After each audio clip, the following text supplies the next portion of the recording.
Good morning. So that would be next Sunday, ang ating pong sermon series. Today is a series break, and we are blessed again with another guest speaker.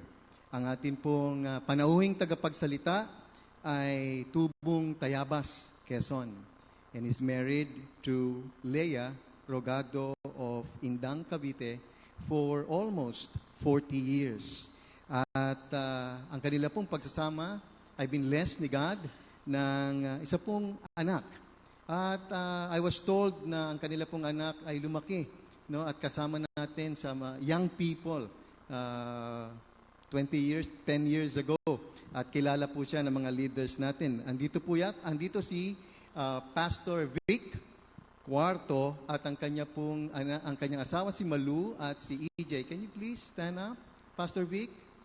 Nandun po sila sa likod, si Malu at si LJ.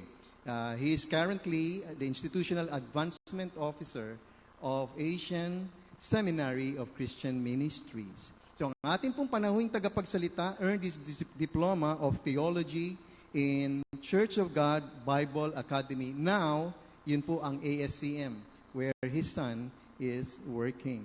At siya po ay member ng pioneer class, no, yung first batch nito pong ASCM. And he finished his Bachelor of Christian Education in ASCM 1982. At tinapos niya ang kanyang Master of Christian Leadership sa ATS or Asian Theological Seminary in 1987. At tinapos din po niya ang kanyang Master of Divinity at same school in 1989.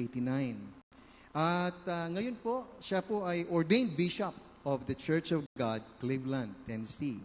At nagturo siya for 22 years sa ASCM at napakarami pong mga subjects ang kanya pong tinuruan.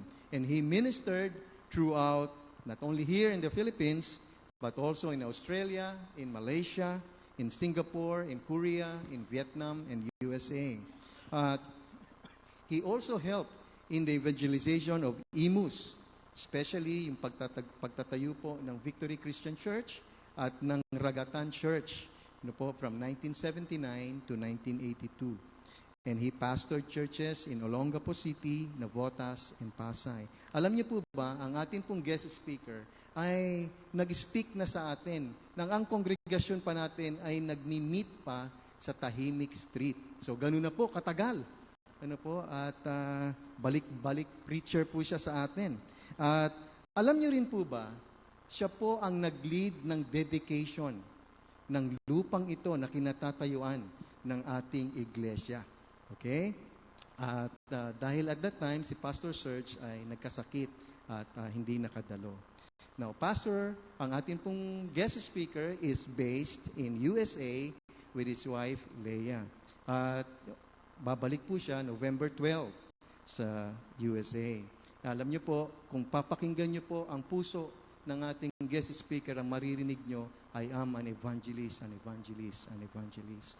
At sabi po dito, he enjoys yung kanya pong apostolic ministry sa kanyang nag-iisa pong apo na si LJ, who will turn 5 years old next April, and who loves her lolo very much.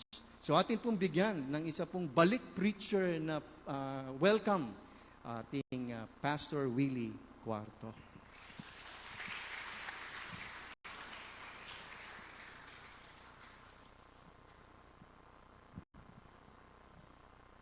Tayo po ay manalangin. Our gracious loving Father, we come to you in the name of Jesus and we thank you for bringing us back again, Pastor Willie. And Lord, I just pray for the congregation. Gawin niyo pong matatabang puso, patatabang lupa ang aming mga puso upang sa ganoon sa aming pagdinig ng iyong salita, ito po'y matatanim, lalago, at kami po ay mababago. Empower our speaker today and fill him with the Holy Spirit. This is our prayer in Jesus' name. Amen.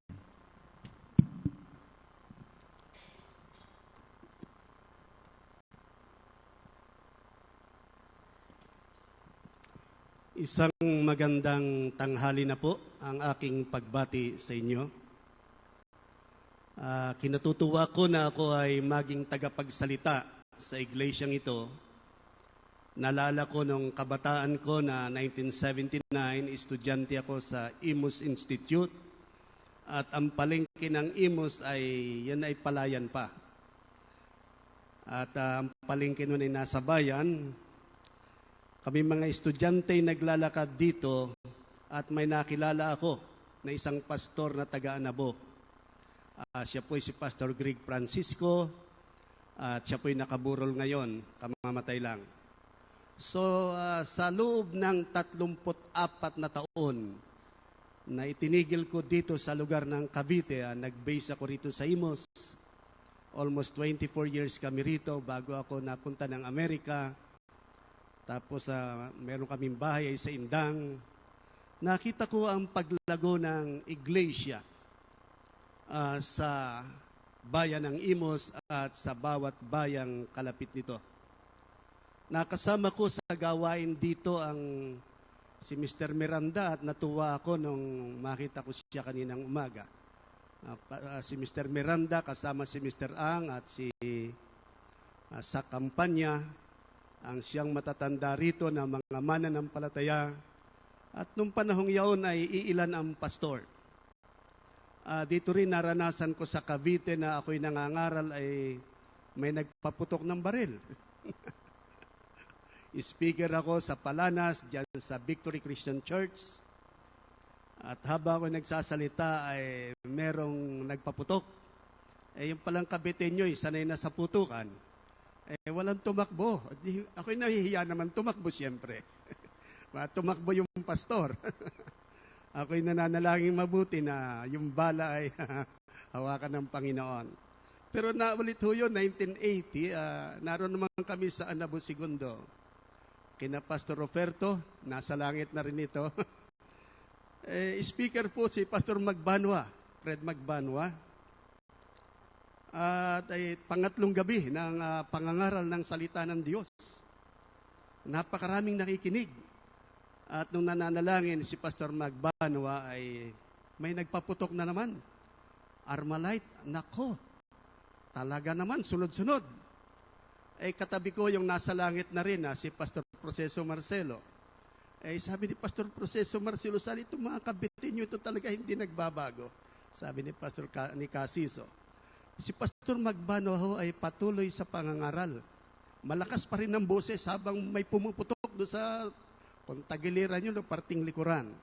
At nakita ko rin ang kapangyarihan ng Panginoon na kung paano binibigyan ng lakas ang isang mangangaral, tapang ng kalooban para ang salita ng Diyos ay maipangaral ng buong kahusayan. At marami po ang naitayong iglesia rito sa paligid-ligid. Katotohanan po ay nung may gawain po sa Ragatan, halos gabi-gabi, ay naroon kami sa lugar na yun ng Ragatan, ayan po'y kapalayan pa at maraming mga taniman, maraming mangga at mga gulay, marami pong mga pakwan. At kaming mga kabataan ay naroroon. At maraming pangangaral po ng salita ng Diyos. Natayo ang isang iglesia sa Ragatan. Later, nakasama ko po si Pastor Vitales dito po sa Malagasang. At natayo rin ang gawain po sa Malagasang. So, kinakailangan po na tayo ay nagpapatuloy. Amen. Kayo po ba'y gising sa umagang ito? Kinakailangan pong gising tayo dahil ang sabi ng binasang text dito ay we must watch o tayo magbantay. Ako po ay magsi-64 na ho at kumbaga sa labanan ay mahigit na pong 41 taon na halos na nasa digmaan ang inyong lingkod. Masasabi ko ang habag ng Diyos ay nasa sa akin kung paano dito sa buong Pilipinas ay naglakbay ang inyong lingkod. 2 beses po akong nagpunta sa Quirino nitong nakaraang mga buwan, sa Madela at sa Isabela, sa lugar ng San Agustin, sa Jones, sa Santiago, hanggang doon po sa lugar ng Ilagan. At ang salita ng Diyos ay siyang dinadala po. Naniniwala ako na tayo nabubuhay sa huling panahon. At kinakailangan po magkasukatan kung sino ang totoo. Kasi marami hong fake, gaya-gaya putumaya, ang sabi nga ng mga bata. maraming hindi totoo maging sa iglesia ng Diyos. Ako po'y nagturo na napakaraming subject sa seminaryo. Ang isang naituro ko pong subject ay Cult and the Occults, Religion and Culture, World Religion. Nagturo ko ng Cultural Anthropology, mga Historical Theology, Asian Church History, maging Philippine Church History. At nakikita ko ang karayaan ng kaaway kung paanong dinaraya ang tao sa pamagitan ng huwad na iglesia. We must be sure that we are the New Testament church. There is only one church, one Lord, one Jesus, one Spirit, one body. At kinakailangan po na tumatag tayo sa huling araw ay ang buhay natin mapapataya. Ang nangyayari ngayon sa Amerika, ako po'y naglalakbay sa Amerika. I was in Florida, California, Arizona. Nanggaling po ako ng Alaska. Pag uwi ko rito, I'll be back in Alaska. At nakikita ko na pababa ang moral. At hindi lang pababa ang moral ng tao, kundi ayaw na nila ng salita ng Diyos sa nakararaming tao. Para bagang karaniwan na lamang, wala ng apoy maging sa mga iglesia. So, kinakailangan pong tayo ay maging matalino at malalaman natin sa huling araw, sabi nga, he that remaineth unto the end, he shall be saved. Ang manatili hanggang doon sa kawakasan, sa katapusan ng buhay natin o sa pagbabalik ng Panginoon, ang siyang maliligtas. Ibig sabihin po, patunayan mo sa iyong buhay ang iyong pananampalataya. Patunayan mo sa iyong sinasalita, ikinikilos, at sa value system natin, alin ang pinahalagahan natin sa mundong ito. Ako po'y nanggaling sa Tayabas, ito lang Biyernes at 2 araw po ako roon. Nakita ko yung kilos relihiyon ng ating lipunan. At hindi nagbabago. Gayon pa rin, relihiyoso ang Pilipino, ngunit mali ang focus ng pananampalataya. At yan po ang kinakailangang ating gibain, ay nakapagtayo ng pundasyon sa ating utak ang relihiyon. Nangyari panay ritualism and program, pero wala yung lakas ng Holy Spirit and the power of God. Kinakailangan pong matutuhan natin ang salita ng Diyos. 66 book ho ito. Ang daming aklat na nalimbag sa mundong ito, siyang binasa ng tao, nakaligtaan ang salita ng Diyos. So kinakailangan pong tayo, ang iglesia ay matapang, malakas ang loob. Ang iglesia dapat ay buhay na iglesia. Kayo po ba'y nakikinig? Tayo po ay tumayo tayo mananalangin. Babasahin ko po lamang 3 verse dito. Sa binasa kanina, tayo po'y darako na ho sa prayer. Chapter 24, verses 1, 2, and 3. Jesus left the temple, and Matthew 24, verses 1 to 3, Jesus left the temple and was walking away when his disciples came up to him to call him his attention to its buildings. Do you see all these things? He asked. I tell you the truth, not one stone here will be left on another. Everyone will be thrown down. As Jesus was sitting on the Mount of Olives, the disciples came to him privately. Tell us, they said, when will this happen, and what will be the sign of your coming and of the end of the age? Let us pray and ask the guidance of God. Heavenly Father, in Jesus' name, we approach your throne of grace and mercy. We acknowledge your lordship, your presence in our life, in our midst. We are thankful, O God, at this moment we can hear your word. Lord, empower your people by the Holy Spirit that we may have an attentive heart and an open mind to understand, to receive your word, O Lord, with honor. Lord, we are thankful there is joy in receiving the word of God. The assurance of salvation is secure when we listen to the voice of Jesus. Heavenly Father, anoint your people. Help us, O Lord, to understand your message today. And use your servant, O God, for your honor and glory. In Jesus' name we pray. Amen. Amen. Salamat po. The church in the last days. Ang iglesia, the body of Christ, the ecclesia, the called out ones in the last days. Ito po ang pamagat ng mensahe. Ang pinaka-background po ng ating binasa ay isang masasabi nating takbo ng pangyayari sa huling bahagi ng pangangaral ng ating Panginoon sa Jerusalem. At napadaan sila doon sa templo na pinagawa ni Haring Herodes. At napakalaki ng gusaling ito. At sinabi ng Panginoon na yung gusaling yan ay maguguho. Walang batong magkapatong na matitira, iguguho yan. At ito po ay naganap noong AD 70, almost 37 years later. Ang mga kawal Romano under the leadership of General Titus conquered the city of Jerusalem. Winasak po ang Jerusalem. Winasak at sinunog ang templo. Naghahanap sila ng mga ginto. Kaya po yung mga bato ay kanilang inaalis sa pagkakapatong. At yun po, ang mga Hudyo ay nangatapon. They were exiled, they were sold in various parts of the Mediterranean world. Natupad po ang sinabi ng ating Panginoon. But God is in control. God is a sovereign God. He knows what He is doing. Ang bansang Israel ay nabuong muli. May 14, 1948, by God's grace and mercy, ang bansang Israel ay natatag na muli. At magtataka kayo, napakaliit na bansa nito. They engaged the Arabs in several wars. War of Independence in 1948, 1956, there is war.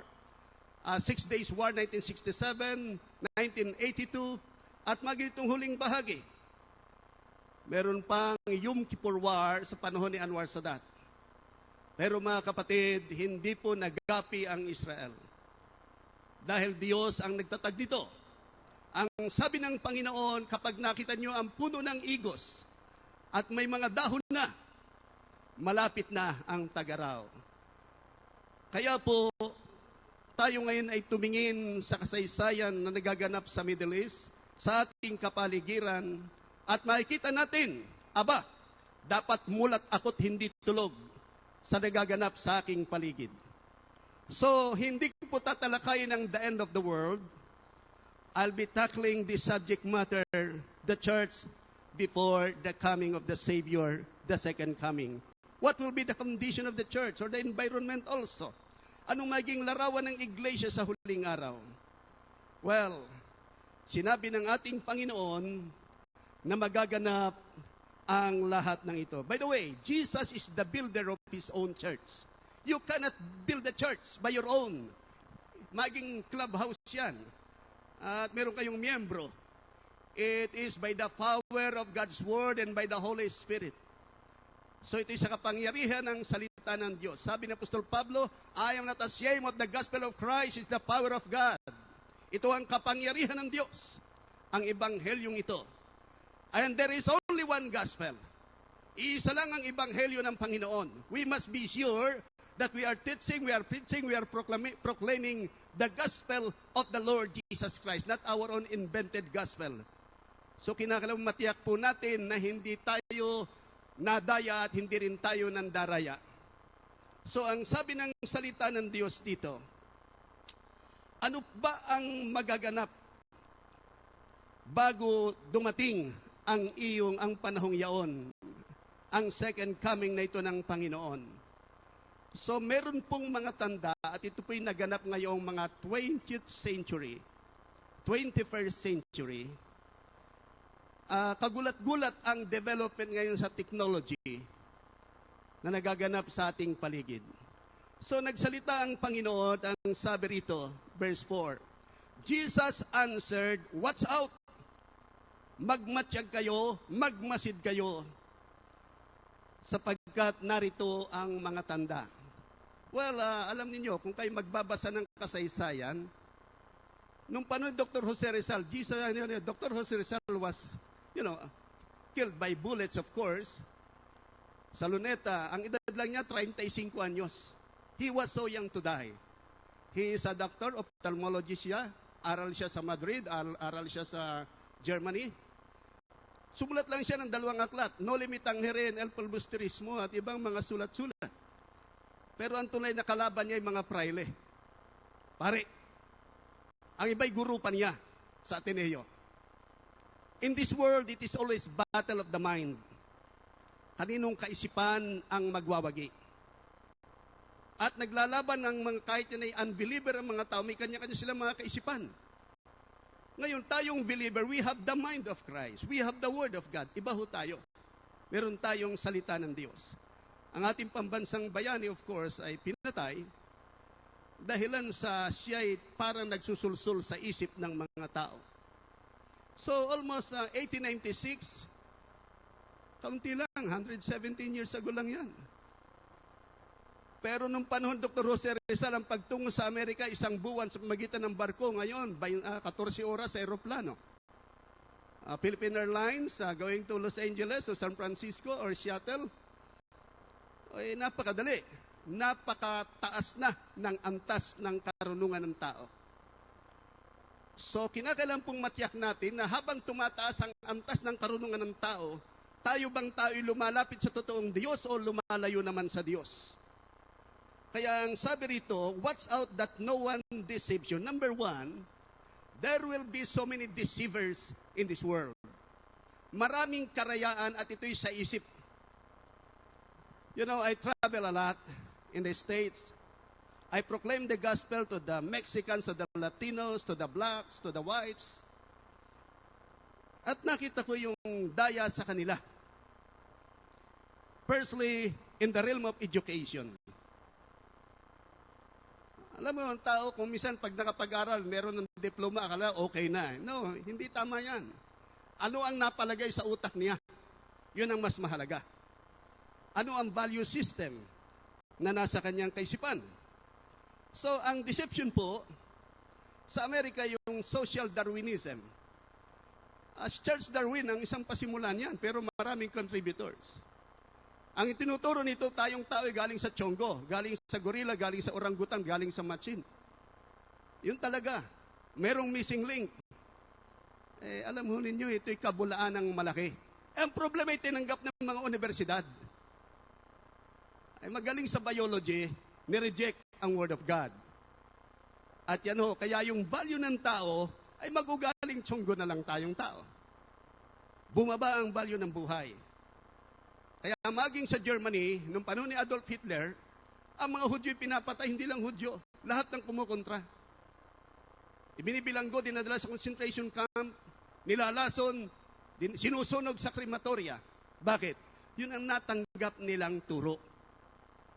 At ang Protestant at Catholic Church ay silent because they don't know the truth. By the way, without the Word of God, you will never understand yourself. Even your soul, your spirit, you will never understand. And what is happening in this planet Earth, without the Word of Jesus, hindi mo malalaman. We are in darkness. That's why we must be sure we are listening. We are proclaiming God's Word. Yun ang inihahayag dapat ng tao. Ang deceiver pong ito ay lumaganap sa Amerika at nakarating sa maraming panig ng mundo. Iniisip na iba yung turong communism. Okay ito. Ang Estado ang mahalaga, but it causes the murders of millions of people. Nung panahon po ni na Lenin na Stalin doon po sa Russia, aba, milyon ang pinatay. Mayroong Gulag Archipelago, may bilangguan ng tao sa Siberia. Magtrabaho na kayo hanggang sa mamatay. At yun din ay nangyari, hindi lamang sa Russia, it happens in China sa time ni Mao Zedong. Almost 30 million people were killed by the communists. Murder is a common thing. Ang pagpatay ay karaniwan na lamang. Bakit? Yung kaisipan ho na mas mataas ang Estado kaysa tao. Mahalaga ho ang tao. We are created in the image of God. Hindi tayo nilikha na galing sa Chongo. Hindi totoo yan. Kaya education, even though you may have a PhD in Harvard, in Yale, in Stanford, ay kung edukasyon natin ay mali ang pundasyon na wala ang salita ng Diyos, wala rin yan. Pakikinabang lang yan dito sa lupang ito, for yourself. Pero eternal values, wala. I pity our politician in this nation. Nahabag ako sa mga politicians natin. Bakit? Nakakahiya ang mga news na lumilitaw. Ang ating mismong sistema ang mali. Sa Amerika, sa Singapore, sa United Kingdom, ang pera hindi binibigay sa politiko. Bakit ibinibigay dito sa politikong ito, ang pera natin? Yun ang isang maling sistema ho. Ay merong nature ang tao. We are sinful. The nature of man. Likas tayong makasalanan. The flesh is working. Gumagana ang pita ng laman. Ano nangyari sa ating lipunan? The Philippines is one of the richest country in this planet Earth. Sa pinakamayamang bansa. I was in South Korea. I was in Vietnam. I have seen other countries. Nakita ko, napakaganda ng bansang Pilipinas. But we abuse not only the environment but even our people because we don't know the Word of God. What we have is religiosity. Relihiyon ang natutuhan ng Pilipino. Yung magbugbog sa sarili kapag mahal na araw, yun ang natutuhan natin. Magkunwang banal kapag Biyernes Santo, huwag kumain ng karne. Yan ang mga natutuhan natin. We must be sure we know Jesus. When I was preaching among the black people in America, yung pala pag natutuwa sa preaching, nasigaw, ako'y natakot ho nung una. Ay nagtayuan ay malalaking tao, mga itim. Mga 300 yung tao ho. I was in a Broadview Church dito sa Illinois. Nagtayuan sila. Sumigaw! Alam mo, salita naman ng mga blacks medyo islang na di mo maintindihan. Ang sigaw nila Preach, Pastor! Preach! Preach! Akala ko'y galit sa akin. Yung pala sinasabi ay mag-preach pa ako nung mag-preach. Well, ang ibig sabihin nun yan, if you are being challenged by the Word of God, kung kayo hinahamon ng salita ng Diyos, tumayo tayo sa totoo. I taught in the seminary for 22 years. May estudyante ako, general, meron diyang doktor, may abogado, pero sinasabi ko ito ang salita ng Diyos. Whether it is sociology, philosophy, logic, religion, cultural anthropology, Word of God pa rin ang pinakapundasyon. That's why I studied a little bit of Greek. Nakababasa po ko ng konting Griego. Dahil nakita ko ang salita ng Diyos ang kailangan ng tao. It's not just plain education or food or clothing or shelter. No. What we need is Jesus. Jesus is the living Word. Buhay na salita ang Panginoon. So, there are so many deceivers in this planet Earth. I was in Vietnam. Nakita ko ron yung pinsalang nangyari. Because, ang mga Pranses, ang unang nakalaban ng mga Vietnamese, pangalawa po ay mga Amerikano. Napakarami lang naiwanan doon ng mga bomba sa gubat, lalo na sa Cambodia. For what reason? Well, naturally, it is a power struggle, of course. There are demonic forces behind. It is communism against capitalism. Pero isa pa rin ang pinaka-ugat niyan makasalanan ng tao. In Cambodia, more than 1 million people were killed by the Khmer Rouge. 1975-1979. Naghari doon ang Khmer Rouge. Kawawa ang mga tao, inalila, dinala sa gubat, pinapagtanim na lamang ang nakasalamin, patay. Pag kayo nakasalamin, patay ka. Sabi nila, edukado ka. Marunong kang bumasa ng Pranses, patay. Marunong kang mag-Ingles, patay. So, mga tao hindi na nagsasalita. My brothers and sisters, there are so many teachings in this world, whether it's the realm of psychology, philosophy, and logic. Si Sigmund Freud ay napakagaling sa psychology, pero mali ang pundasyon ng kanyang psychology. Naalala ko na nag-aaral pa ako rito sa II, sa Imus Institute. Kinausap ako ng professor ko sa Psychology 1. Nalaman ako isang pastor. Sabi niya, Pastor, please huwag ka na masyadong magtatatanong Alam niya na hindi kami magkakasundo ng psychology niya at yung itinuturo ng Word of God. Pero yan ho ang problema. Ang ating isip ay hinuhubog ng mga taong walang alam sa salita ng Diyos. Kaya ho binibili nating mabuti. Sina Vice Ganda at si Boyabunda at saka yung My Husband's Lover. Yan ho ang utak na hinuhubog ang utak Pinoy. Ay ako hindi makikinig sa kanilang sinasabi. These are all temporal things, stirring up the flesh. The fallen mind. Yan lamang ginagawa niyan. Bakit ko sasayangin ang aking panahon sa pagtingin sa kanila? Anong ibabalita nilang maganda sa akin? They are living in darkness. They are in need of guidance. They are lost. But we have the gospel of the Lord Jesus Christ. And it's very plainly said, I am not ashamed of the gospel. We must not be ashamed. We must tell to everybody that Jesus is the Lord of this world. He is the God who became flesh.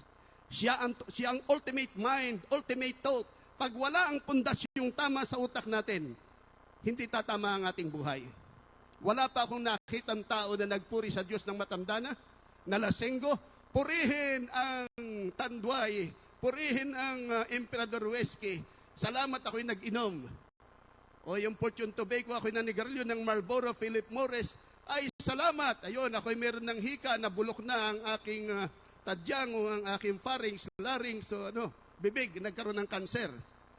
Pero patuloy ang advertisement, dinadaya tayo.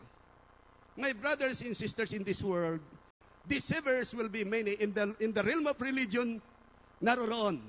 Nagtatravel ako sa Amerika, nakita ko sa Anaheim. I was in Anaheim, California, sa Disneyland. I was in Orlando, Florida, naandun din mga Disneyland. Lukuhan lang ito eh. They are satisfying the mind, yung curiosity of the person. But you are wasting your hard-earned money. Ang problema, pinaghirapan mo yung kwarta, pinahikinabangan nila.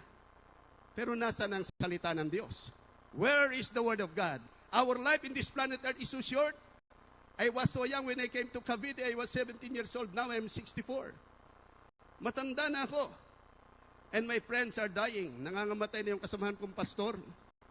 So, Jesus is the living Word. He is the God who became flesh, born by a virgin.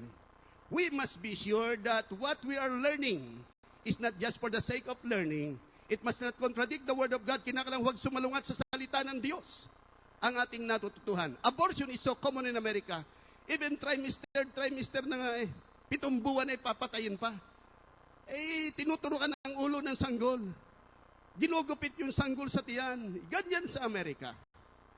At itong Obamacare nito, kasama pa rin ito sa mga nakikita pag yung binasa, yung mga nakasulat. Bakit ito sinasabi? Well, I am an American citizen and Filipino citizen also. At nakikita ko yung panganib sa mga Amerikano ngayon na ito ay pinipilit, pinupersang ipakain sa mga maraming tao itong kaisipang ito. So, there will be deceivers in the realm of religion. In America, lagana po itong transcendental meditation, itong style Maharishi, yung nagpunta rito noon. Ito'y magme-meditate ka at sasabihin mo ang mga salita na ito'y galing sa Sanskrit, ito po'y wika sa India. At yun, kung ano ba, ibigay sa'yo eng, ay di ikay mga media oras mag-eng. Yan. Para hindi mo alam kung sinong espiritu yung eng na yon. Tumatawag tayo sa masamang espiritu.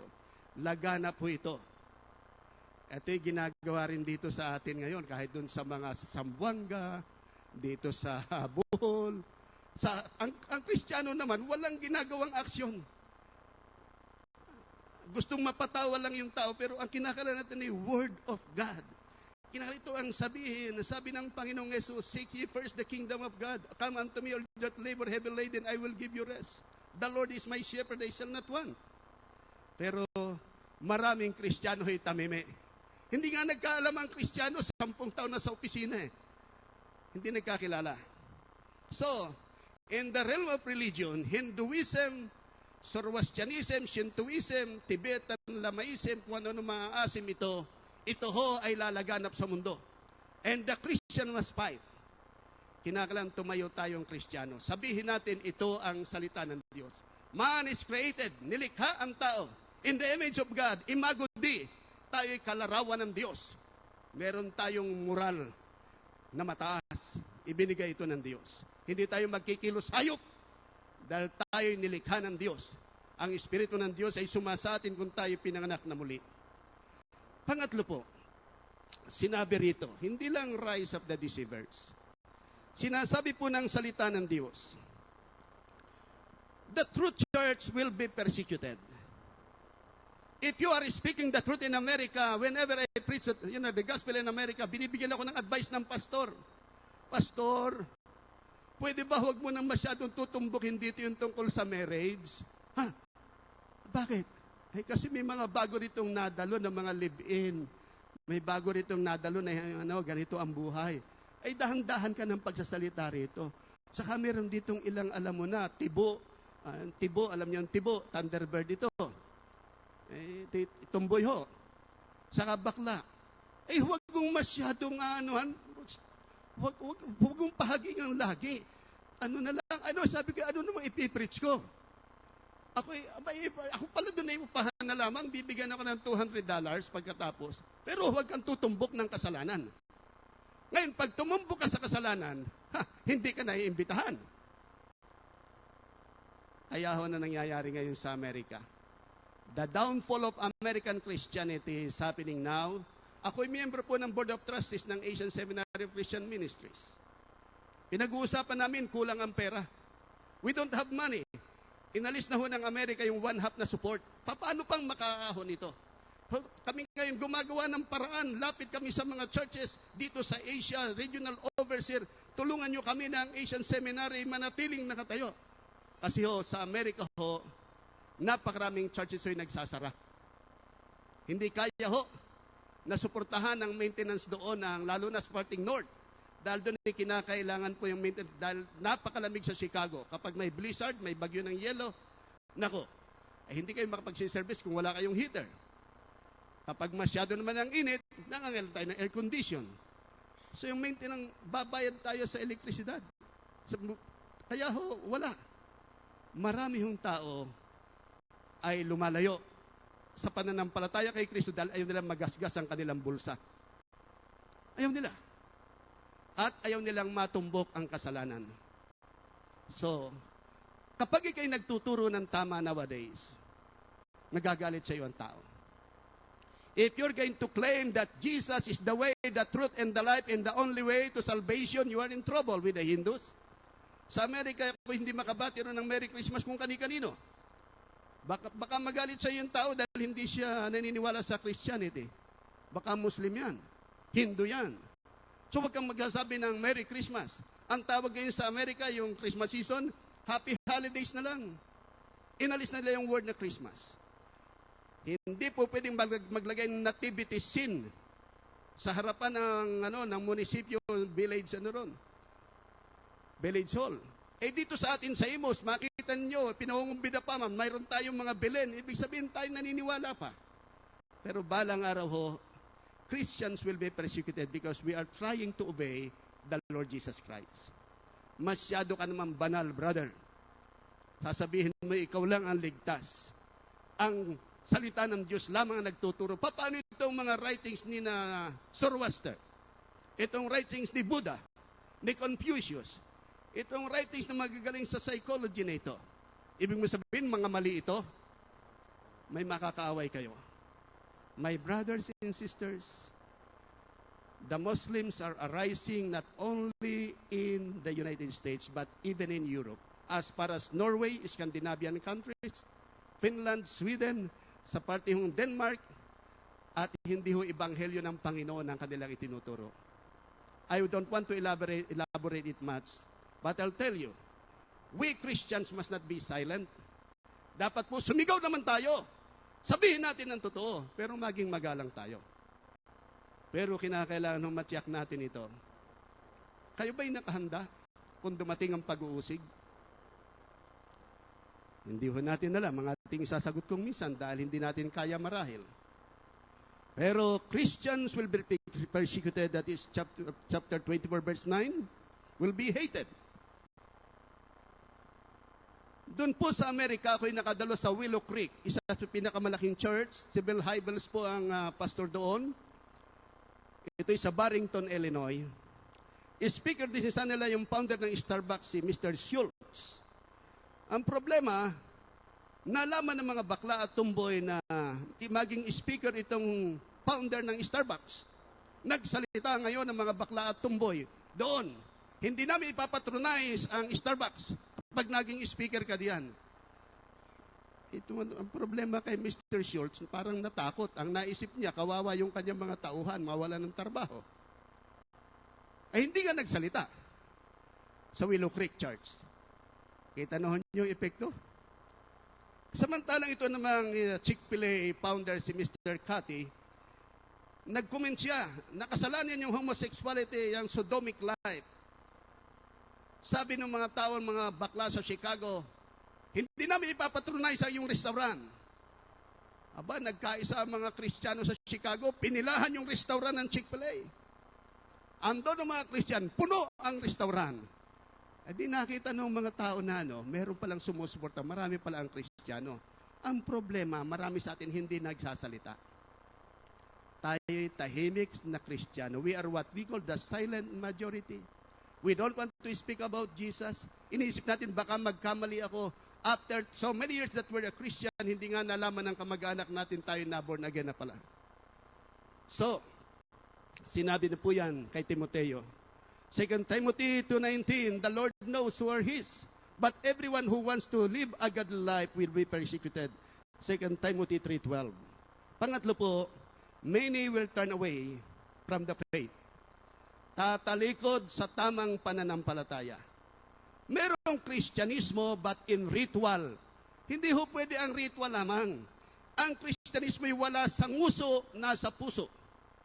At yan ay nakikita sa value system natin. Ano ba ang pinapahalagahan natin sa buhay na ito? Hindi health and wealth gospel ang aking ipinangangaral. Sa Amerika, laga na po ito. Pag naging Kristiyano ka, yayaman ka. Ay, hindi ho totoo yan. Baka pag naging Kristiyano ka, mahirapan ka. Dahilan sa yung palanghanap buhay mo, huweting pala yan. Yung palanghanap buhay mo, sugalan pala yan. Alis na ngayon yan. Hindi po pwede. So, makikita ho natin, many will turn away from the faith. Aayawan nila yung totoo. Ayaw nilang mabalasik na pangangaral. Ang ibig ay malamya. Kayo na may lumapit sa Panginoon. Magsisi kayo sa inyong kasalanan. Walang bangis. Walang tapang. Nang binabasa ko yung mga nangaral na talaga sa Europa nung panahon mga revivals, they fight the enemy through prayer, of course, and through God's word. But really, they were persecuted. Dahil nangaral sila ng totoo. Ngunit yung nagkukunwari lamang, aatras yan. Walang lakas yan eh. There is no power, walang God's word, walang Holy Spirit sa kanilang buhay. But if you are filled by the Holy Spirit and you really love the Lord Jesus Christ and you have the Word of God in your life, makalalaban ho tayo. And you can share the gospel with power and authority. So Christians will be persecuted and later many will turn away. Mag-aaway-away ang mga Kristiyano in little things. And trivial matters. And those matters na tawag ay nitty-gritty of life, yung pinag-awayan lang, napakaliit na bagay. But they forgot the Lord Jesus Christ who was crucified at Calvary because of their sins, because of our sins. My brothers and sisters, ito pong betrayal ay mangyayari sa mga churches. Ang karugtong nito, many will be betrayed.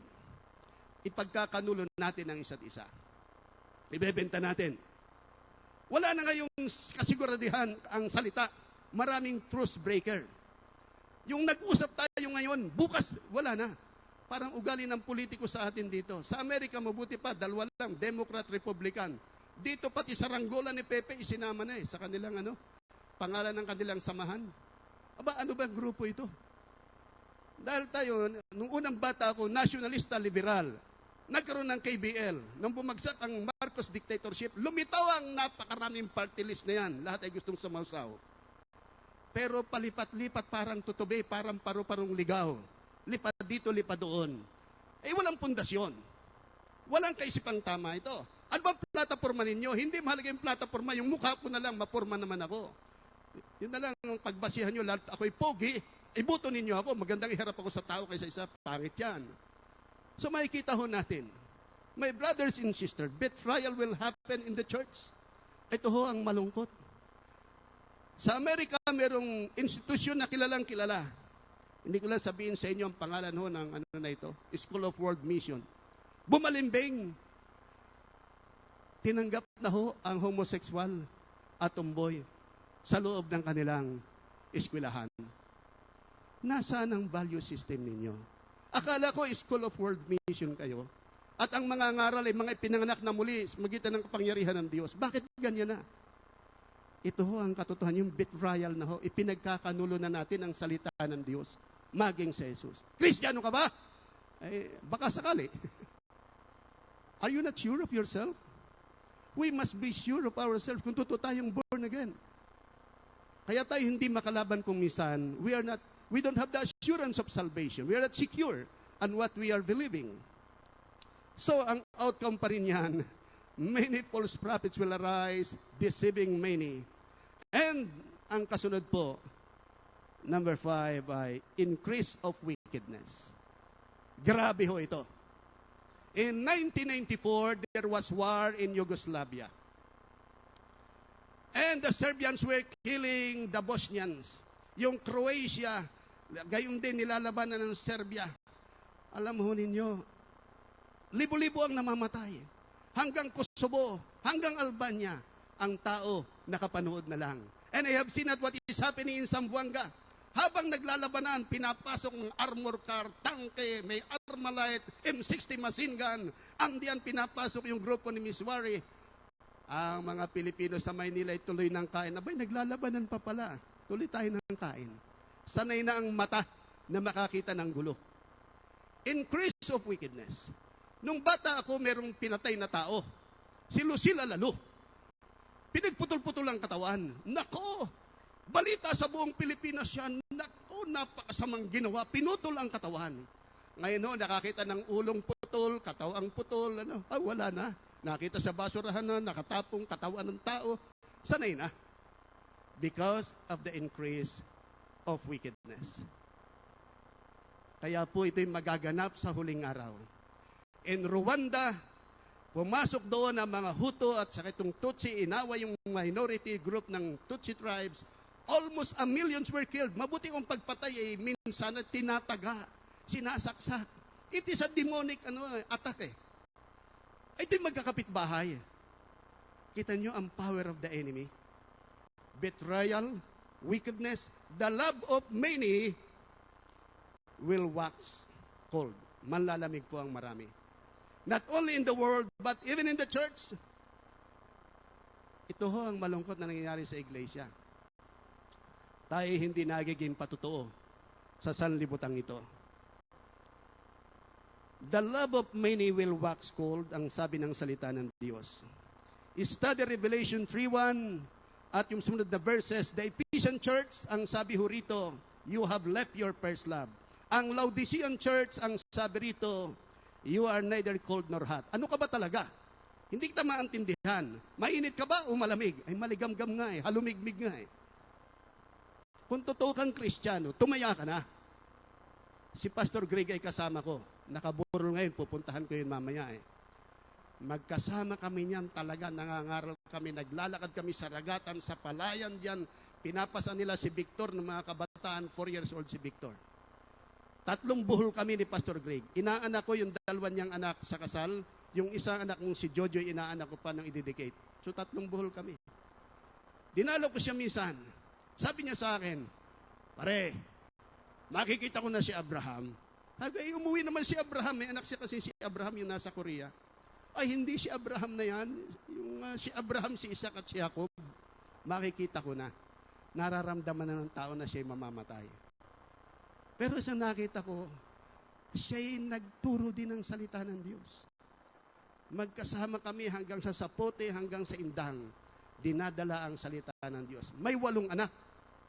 Madali ang pagtuturo. Sabi, kaya may ikaw, Brother Willie, nakapagsasalita ng ganyan, isang anak mo. Ay, totoo nga. Operada ang misis ko. Pero mga kapatid, it is not how many sons or daughters you have. It is your will. Are you willing to fight the good fight of faith? Are you willing to lay hold on eternal life? What shall it profit a man if he gained the whole world and lost his own soul? Ano magiging pakinabang mo? Kasi yaman ka ni Bill Gates with $40 billion? O nitong si Henry C. with $15 billion? When you go to hell? These are nothing. Walang halaga yung perang yan. Kapag ang kaluluwa ng tao ay isasangag sa impyerno, baliwala ang limpak-limpak na kwarta. ng tao kanyang nilikom, inipon sa mundong ito. Hindi ko na sabihin kung sino senador ito, nakita ko sa YouTube, ang kanyang bahay. Aba, ang sabi ko, mukhang walang balak umalis ang senador na ito dito sa mundo. Malaki pa sa Malacanang. Ano bang uri ng bahay ito? Pero yun ho, ang nasa ng puso. Ang kanyang daigdig ay umiikot lamang sa salapi. Kung paano pakikita, kung paano manlalamang sa kapwa, kung paano maging gahaman sa mapagsamantala. Yan ay taong hindi nakakakilala kay Kristo. But if you are a born again, you have a value system, ito'y galing kay Kristo. Mga kapatid, wawakasan ko po ito sa sinabi, the church will remain, will stand firm up to the end, but there will be a worldwide proclamation of the gospel. Praise God. Merong isang mangyayari kasabay ang gulo sa mundong ito. Patuloy na ipangangaral ang ebanghelyo ng kaharian. Walang makapipigil dito. Naalala ko nung bata pa akong mananampalataya, si Brother Andrew, isang Dutchman from Netherlands, from Holland. Siya ay smuggler ng Bible sa mga communist countries. In 1989, bumagsak ang komunista. In 1991, bumagsak ang Soviet republics na ito, naging mga independent, nakapapasok ngayon ng ebanghelyo sa mga bansang ito. Have you heard this nation of Kazakhstan, Turkmenistan, Tajikistan, Uzbekistan? Alam natin marahil ay Pakistan at Afghanistan. Pero mga kapatid, yan ay kilos ng Diyos. Ang pagbagsak ng komunista sa Europa, yan ay kilos ng Diyos. Lalagana po ang salita ng Diyos. We Filipinos, meron tayong servant mentality. Willing to serve. Sa Amerika, nakita ko maraming Filipino caregivers. Nag-aalaga ng may sakit. $150, $120, $100. Matatanda o bata, ano. Marunong mag-alaga ang Pilipino. Pero isang maganda sa Pilipino, saan man dumating, we want to have a church or attend a church. At maraming maliliit na grupo. In Anchorage, Alaska, ang pupuntahan ko ron ay house church lamang. 2 months ako ron. Then I'll go to Chicago. Maliit lamang yung grupo, but they have the desire. At nakita ko yan kahit sa Vietnam. I was in Vietnam, sa village doon, merong Pilipino rin ho. Nagdadala rin ng salita ng Diyos. She is a teacher. Even in Malaysia, sa Kuala Lumpur, may mga Pilipino ho, nagdadala ng salita ng Diyos. Ang ibig sabihin po niya, tayo po'y bahagi ng pagdadala ng salita ng Panginoon. And this gospel of the kingdom shall be preached to all nations as a witness, at a testimony. Hindi sinasabing makukonverte yung mga Muslims na yan, yung mga Hindu na yan, yung mga naniniwala sa Tibetan Lamaism o Shintoism ng Japan o Confucianism o ancestor worship ng China. No. Ang sinasabi, it is a witness. Pero natural, meron makakakilala. Then, the end shall come. Are you willing to be a part of this great proclamation of the gospel? Magsimula po tayo sa ating bakuran. Amen? Kinakailangan po yung buhay muna natin, pakiayos lamang. Kasi mahirap pong lumakad yung may diferensya. Hindi tayo tatagal sa laban. Tingnan natin ang ating buhay. May apoy pa ba? May apoy pa ba sa ating paglilingkod? Masigla pa ba tayo? Handa pa ba tayong makinig? O ang gusto na natin, Pastor Frank, akala ko'y matanda na, ay napakahabang magsalita. Pero yan ho ang katotohanan. Kinakailangan may apoy. Yung 10 dalaga, yung 5, kulang ang langis. Hindi sila naghanda. Yung 5, nakahanda talaga. If Jesus will come tonight, nakahanda ba tayo? Lahat ng pera nyo sa bangko, wala na. Bahay natin, wala na. Ay kung tayo may kukuhanin ngayong gabi ng Panginoon, mamamatay tayo. Nakahanda ba kayo? Iiwanan mong asawa mong minahal, anak na minahal, bahay na pinagawa, mga pangarap natin, lahat ng diploma, certificate na yan, wala na yan. Yung ginawa mo lang kay Kristo ang may iwanan, yaharap sa Panginoon. If you rejected Christ, 0 ka. But if you follow the Lord, you have the assurance of eternal life. My brothers and sisters, if I'm going to tell you really what is happening in this world, it will be by mga 3 sermon ito. But ang aking hamon sa inyo, let us remain faithful unto the Lord. Amen? manatili po tayong tapat sa Panginoon. Huwag yung maliliit na bagay na gulo sa iglesia ang inyong laging minamasdan. Looking unto Jesus, the author and finisher of our faith. Doon tayo tumingin sa pangako ng Diyos. Doon tayo tumingin sa Kanya. Amen? At makita, God can bless you. Ako po'y isang mahirap na tao. God gave me education. I travel a lot in this planet Earth. Kaya ako yung alis ko November 12, patungo akong Alaska. Wala akong kamag-anak sa Alaska, but I have Christian brothers and sisters there to preach the gospel. Where am I going to ask for money? Well, the Lord will provide. Kaya ng Panginoon. The Lord can do miracles. Kaya ng Panginoon. God can do something in your life. God can bless your family, even your jobs, your health, your relationship. Kaya pong ayusin lahat yan ng Diyos. Because our God is the great God who knows everything. The inner sanctum of our life. Alam po ng Diyos yan. God can do miracles. Kaya niya kayong pagpalain. Let us pray. Heavenly Father, you know, Lord, the mind of these people. You know their hearts, oh God. My prayer and our prayer, oh Lord, as they are sitting as of now, bowing their heads, as you, Lord, is speaking to them. My prayer and our prayer, O Lord, is scrutinize our mind, our heart, our soul. Saliksikin niyo ang aming buhay, Panginoon. Bigyan ng liwanag, Panginoon, nalilito naming kaisipan, O Diyos, na kami, O Diyos, sa huling araw na ito, na may mga kaguluhang nagaganap sa aming paligid, ang tunay na iglesia ay mananatiling tapat sa inyo at sa inyong salita. Lord, mangusap po kayo sa amin. Tumayo po tayo sandali, mga kapatid. Hallelujah. Lord, I am praying specifically for the pastors of this church. The leaders of this church, O Lord, that they remain faithful. Manatiling tapat sa iyong salita, Panginoon. I am praying and we are praying, O God, for the whole body of believers in this church, that your sanctifying grace, your sustaining grace will prevail in their life. Pagpalain niyo, Panginoon, ay kinabubuhay, hanap buhay na iyong mga anak. Give them wisdom, O Lord, from heaven. Wisdom from the Holy Spirit.